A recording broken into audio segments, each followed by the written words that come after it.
La chronique du jour. La chronique du jour. Jérôme Carlos. Bonjour. Sublime et suprême bénédiction. L'Afrique est le berceau de l'humanité.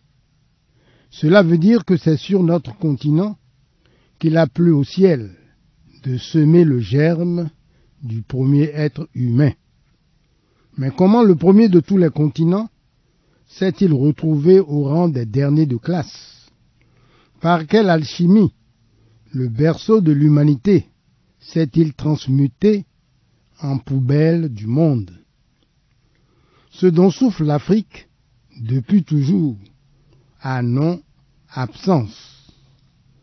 L'Afrique s'est laissée distancer par d'autres groupes humains, des groupes plus agressifs, dangereusement conquérants, des groupes souvent peu scrupuleux, sans relief éthique. Est absent celui qui n'est plus à sa place. Et comme le dit ce dicton populaire, qui va à la chasse perd sa place. Et c'est là tout le paradoxe. L'Afrique, géographiquement parlant, n'était allée nulle part. Ce fut chez elle, en sa maison, qu'elle fut sèchement bousculée, violemment agressée. Des brigands s'étaient trouvés à l'aise, comme chez eux, dans la maison d'autrui. Des bandits s'étaient accaparés de tout, titre de propriété compris. La parenthèse historique de la traite négrière marqua une longue absence de l'Afrique. Des aventuriers, par l'odeur du fric alléché, étaient venus vider le continent de ses bras valides.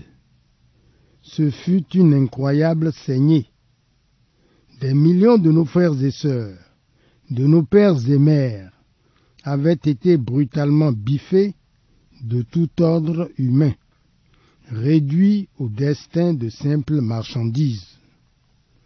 La colonisation prit la suite, prolongeant ainsi l'absence de l'Afrique. Résumons-la en ces 3 M. Les missionnaires pour vendre Dieu aux Africains, mais un Dieu que ceux-ci connaissent depuis toujours. Les militaires pour soumettre les êtres et les choses à la volonté et aux lois du maître colon, comme si la raison du plus fort doit être toujours blanche.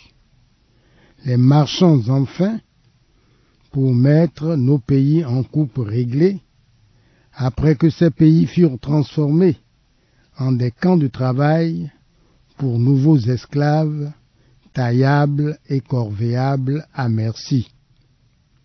Avec les indépendances, vint pour le colon l'heure de plier bagages. Partira-t-il? Est-ce la fin pour l'Afrique de plusieurs siècles d'absence et d'errance? L'agronome français René Dumont, dans un ouvrage aux accents prophétiques, nous avait prévenu. L'Afrique noire est mal partie. Depuis plus de 60 ans, nous courons derrière un improbable développement. Nous sommes absents des grandes instances où se discutent les questions du monde.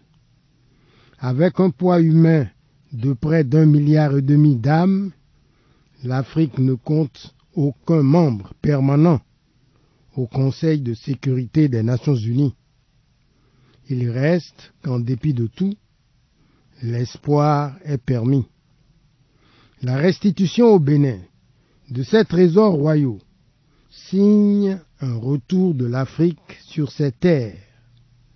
La même lecture est à faire du retour au Congo des reliques de Patrice Lumumba.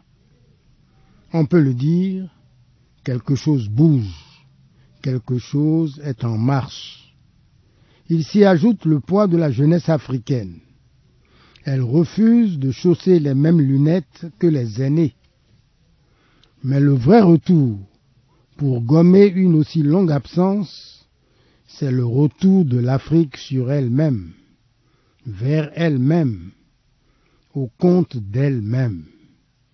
Le tout premier pas pour ce retour est mémoriel. C'est un défi majeur pour l'Afrique, pour le Bénin, notre pays. Un défi à séquencer en 3 grandes phases. Première phase, maintenir en amplifiant la dynamique exceptionnelle impulsée par l'exposition des trésors royaux. Pour une fois, le Bénin a pris rendez-vous avec sa culture. Nous n'avons pas le droit de laisser retomber la vague. Une flamme a été allumée, ne la laissons pas s'éteindre. Deuxième phase, libérer la parole de tous nos sachants, ces trésors humains vivants, selon l'heureuse expression de l'UNESCO, autour de la recherche et de l'innovation, que les forces de la tradition et de la modernité se coalisent. La renaissance africaine est à ce prix. Troisième phase, convoquer les états généraux de la mémoire. Résultat attendu, l'histoire générale du Bénin. La sagesse des nations l'a ainsi gravé dans le marbre. On peut ne pas savoir où l'on va. Il est essentiel de savoir d'où l'on vient. Merci pour l'attention et à jeudi prochain. C'était la chronique du jour. Retrouvez la chronique sur www.capfm.com.